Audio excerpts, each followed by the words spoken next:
Online classes अभ्यास 24 में मैं योगेंद्र पांडे आप सभी का एक बार पुनः हार्दिक स्वागत करता हूं।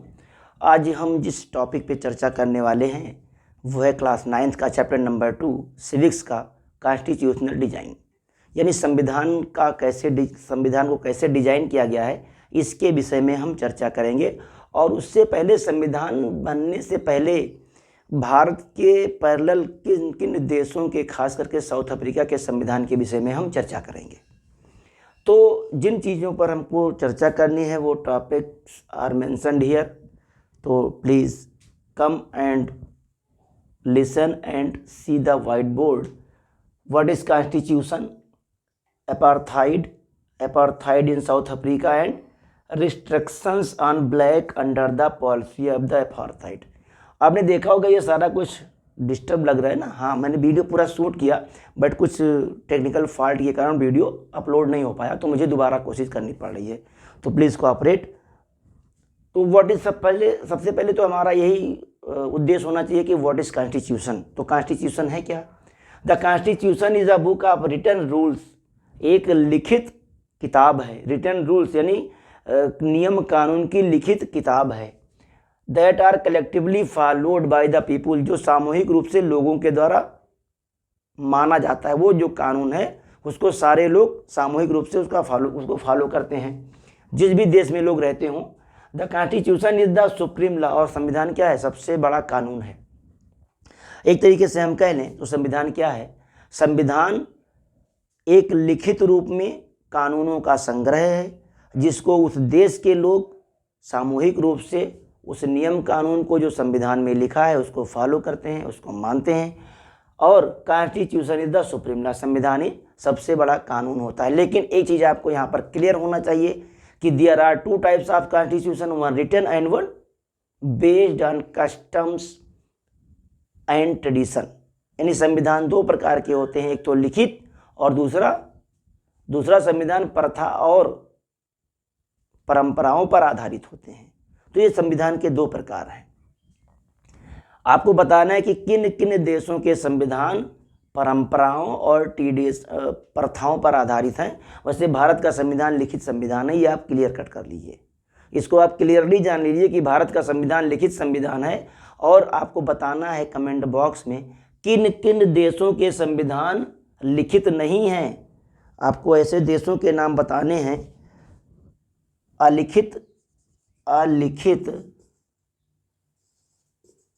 अलिखित संविधान वाले देशों के नाम आपको बताने हैं। अलिखित संविधान किन किन देशों का है ये आपको बताना है। दूसरा क्या है भाई? एक तो आपने देखा कि संविधान क्या है? कानूनों का एक संग्रह है, जिसको उस देश के लोग सामूहिक रूप से उसको फॉलो करते हैं, उसके नियम कानून को। The constitution determines the mutual relation between the people and relation between the people and the government. संविधान यह निर्धारित करता है कि जो हमारा संविधान है, संविधान के साथ व्यक्ति का क्या संबंध है, संविधान के साथ व्यक्ति और राज्य का क्या संबंध है, सरकार का क्या संबंध है, ये कौन बताता है? ये हमारा संविधान बताता है। यानी संविधान ये निश्चित करता है कि व्यक्ति और राज्य और संविधान के बीच में क्या संबंध होना चाहिए। यानी पहले कॉन्स्टिट्यूशन होगा, फिर पीपुल होंगे, फिर गवर्नमेंट होगी। तो इनके बीच के आपस का रिलेशन क्या है ये हमको कौन बताता है? ये हमको कॉन्स्टिट्यूशन बताता है। अब कॉन्स्टिट्यूशन बना कैसे, इसके पीछे बहुत सारी लॉजिक है, बहुत सारी परंपराएं हैं और बहुत सारे कस्टम्स हैं, उसके पीछे हमको नहीं जाना है। लेकिन हमारा संविधान और साउथ अफ्रीका का संविधान लगभग पैरेलल मिलता जुलता है, इसीलिए हम साउथ अफ्रीका के विषय में पहले अध्ययन करते हैं। साउथ अफ्रीका में एक यूरोपियों द्वारा एक कह सकते हैं एक डिस्क्रिमिनेशन लॉन्च कर दिया गया था, वो था अपार्थाइड। ये अपार्थाइड क्या होता है? स्किन बेस्ड रेशियल डिस्क्रिमिनेशन, यानी कि चमड़ी के आधार पर नस्लीय भेदभाव। अंग्रेज जो थे, जो यूरोपियंस होते हैं, वो काफ़ी गोरे होते हैं। रीज़न है क्योंकि उनका एटमॉस्फेयर ऐसा है। साउथ अफ्रीका और इंडिया के लोग थोड़ा सा काले होते हैं, उसका एटमॉस्फेयर ऐसा है। जो वहाँ पर इन्वायरमेंट की कंडीशन है, या कहने की क्लाइमेटिक कंडीशन ऐसी है जिससे भारत के लोग और साउथ अफ्रीका के लोग क्या होते हैं? काले होते हैं या अश्वेत होते हैं। तो जब यूरोपियन आए पहली बार, ये क्या है पहले इसी को समझ लें। अपार्थाइड क्या है? Apartheid is the name of the system based on racial discrimination. एक ऐसी प्रथा है, एक ऐसी परंपरा है, एक ऐसी व्यवस्था है जो किस पे बेस्ड है? रेशियल डिस्क्रिमिनेशन यानी जातीय भेदभाव पर डिपेंड करता है। Which was specially run in South Africa, और जो मोस्टली कहाँ शुरू किया गया? साउथ अफ्रीका में शुरू किया गया। Imposed by the white people, जो गोरे यूरोपियन से उनके द्वारा इम्पोज किया गया। कहाँ पर? साउथ अफ्रीका में। क्या? अपार्थाइड माने नस्लीय भेदभाव चमड़े के आधार पर। अगर आपकी चमड़ी गोरी है तो यू आर ग्रेट, अगर आपकी चमड़ी गोरी है तो you are null and void, शून्य, कुछ का मतलब कुछ नहीं है। Apartheid in South Africa. अब साउथ अफ्रीका में अपार्थाइड है क्या भाई?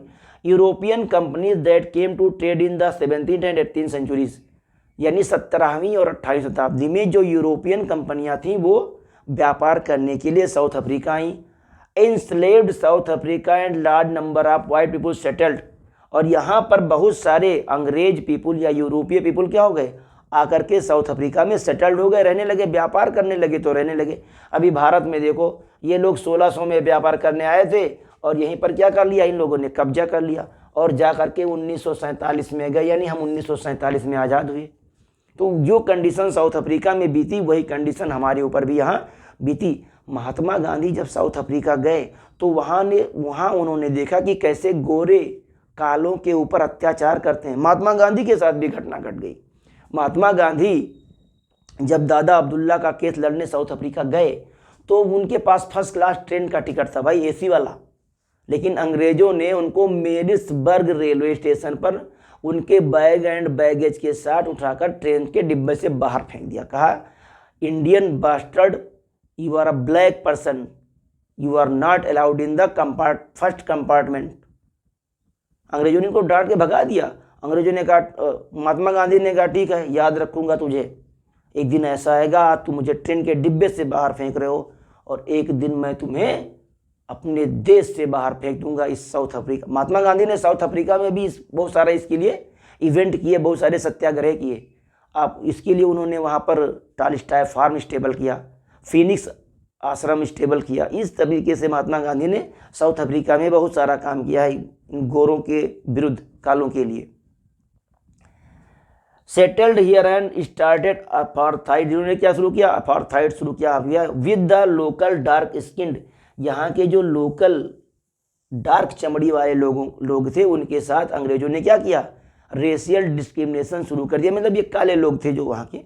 अब होता क्या था, कैसे डिस्क्रिमिनेशन होगा, भेदभाव कैसे होगा? देखिए, restriction on blacks under the policy of the apartheid. इस अपार्थाइड पॉलिसी के अंदर क्या क्या रिस्ट्रिक्शन से प्रतिबंध थे कालों के लिए?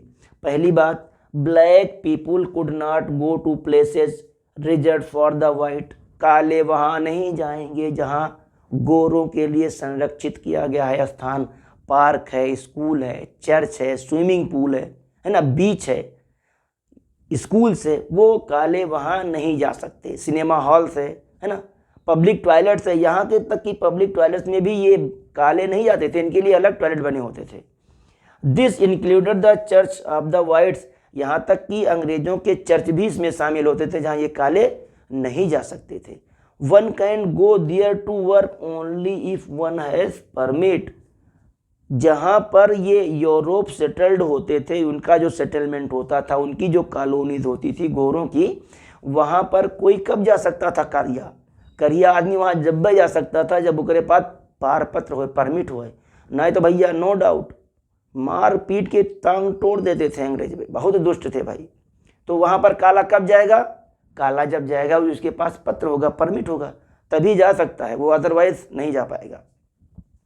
Black did not even have the right to form organisation and oppose this discriminatory behaviour. अब इतना ही नहीं तो नमूना था, अंग्रेज के खिलाफ या इस ब्लैक या इस अपार्थाइड सिस्टम के खिलाफ वहाँ के काले लोग ना तो कोई संस्था बना सकते थे और ना ही कोई विरोध दर्ज करा सकते थे, डिस्क्रिमिनेशन अपोज, और ना ही कोई विरोध दर्ज करा सकते थे इस डिस्क्रिमिनेटरी के खिलाफ, यानी ये जो गोरे काले का भेद था उसके खिलाफ यहाँ के लोग यानी साउथ अफ्रीका के लोग ना तो कोई संस्था बना सकते थे और ना ही इसका विरोध कर सकते थे इस बिहेवियर के खिलाफ, है ना।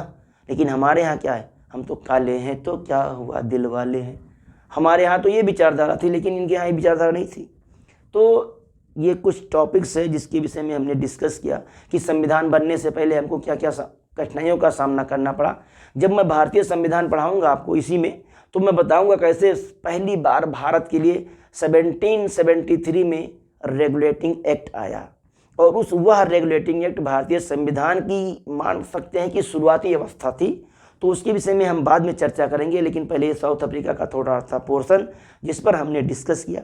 और हम ये आपसे कहना चाह रहे हैं कि इसको ज़्यादा से ज़्यादा शेयर करो भाई, क्योंकि विद्या धन ऐसा धन है जितना ज़्यादा आप शेयर करेंगे उतना ये बढ़ेगा। अगर आपने इसको रिजर्व करना शुरू कर दिया तो ये धीरे धीरे क्या हो जाएगा, फिनिश हो जाएगा। तो आज के लिए बस इतना ही। मेरे साथ आपको बने रहने के लिए बहुत बहुत धन्यवाद।